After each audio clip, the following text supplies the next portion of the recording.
শনিবার উত্তর ত্রিপুরা জেলার বড়গড়ে আনুষ্ঠানিকভাবে আগর ক্লাস্টার প্রক্রিয়াকরণ কেন্দ্রের ভিত্তিপ্রস্তর স্থাপন করলেন কেন্দ্রীয় টোনার মন্ত্রী জ্যোতিরাদিত্য সিন্ধিয়া। এই প্রকল্পটি পিএমজি ফাইন প্রকল্পের অধীনে কদমতলায় প্রথম জাতীয় পর্যায়ের উদ্যোগ হিসেবে গ্রহণ করা হয়েছে, যার আনুমানিক ব্যয় ধার্য করা হয়েছে 27.42 কোটি টাকা। এই গুরুত্বপূর্ণ সফরের অংশ হিসেবে এদিন উত্তর ফুলবাড়ির আগর কারখানা পরিদর্শন করেন কেন্দ্রীয় মন্ত্রী জ্যোতিরাদিত্য সিন্ধিয়া। সংশ্লিষ্ট বিক্রেতা, উদ্যোক্তা ও শিল্প সংশ্লিষ্টদের সঙ্গে এদিন মতবিনিময় করেন তিনি। আগর শিল্পের সম্ভাবনা, আধুনিকীকরণ, রপ্তানি সম্প্রসারণ এবং কর্মসংস্থানের নতুন দিগন্ত নিয়ে আলোচনা করেন বিশদভাবে।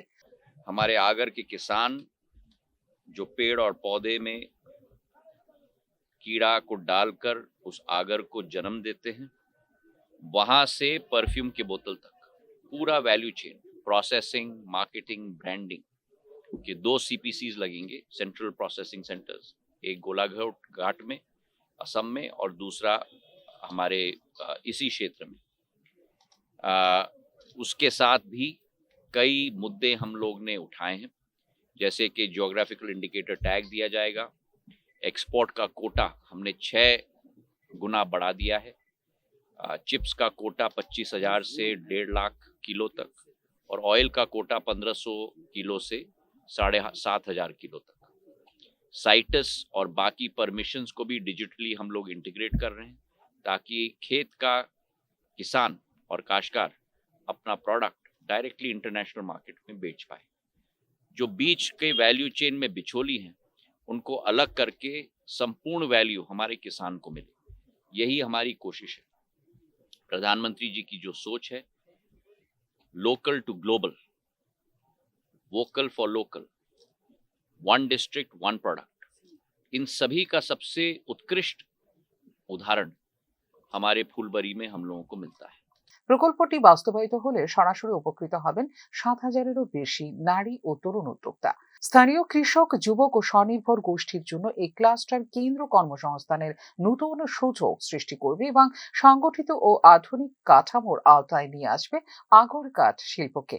আগর বৃক্ষরোপণ, নার্সারি উন্নয়ন, পাটন কেন্দ্র, প্রশিক্ষণ ও দক্ষতা উন্নয়ন পরিকাঠামো গড়ে তোলা হবে এই উদ্যোগের আওতায়। উল্লেখ করা যেতে পারে, দেশের প্রায় 96% আগর গাছ উৎপাদিত হয় উত্তর পূর্ব ভারতে। ত্রিপুরা দ্বিতীয় বৃহত্তম আগর উৎপাদক রাজ্য, যেখানে রয়েছে প্রায় 1.5 কোটি আগর গাছ। ত্রিপুরার ইতিহাসেও আগর কাঠের বিশেষ গুরুত্ব রয়েছে, যা প্রতিফলিত হয় রাজধানীর নামকরণের মধ্য দিয়েই।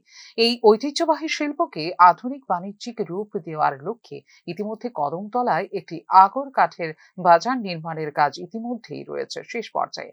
ক্রেতা ও বিক্রেতাদের মধ্যে সরাসরি বাণিজ্য সহজ করতেই নেওয়া হয়েছে এই উদ্যোগ। এছাড়াও এই আন্তর্জাতিক আগর বাণিজ্য ও গবেষণা কেন্দ্র স্থাপনের জন্য 15 কোটি টাকা অনুমোদন করেছে উত্তর পূর্ব উন্নয়ন পর্ষদ। রপ্তানি ব্যবস্থাকে আরো গতিশীল ও স্বচ্ছ করতে যৌথভাবে রপ্তানিকারকদের জন্য একটি সিঙ্গল উইন্ডো অনলাইন প্ল্যাটফর্ম তৈরির কাজ শুরু করেছে রাজ্য এবং কেন্দ্রীয় সরকার। বিশেষজ্ঞদের মতে, এই প্রকল্প বাস্তবায়িত হলে ত্রিপুরার আগর শিল্প শুধু রাজ্য নয়, জাতীয় ও আন্তর্জাতিক স্তরেও নতুন পরিচিতি লাভ করবে এবং আগর শিল্পের একটি গুরুত্বপূর্ণ কেন্দ্র হিসেবে উঠে আসবে Tripura. Bureau report, news now.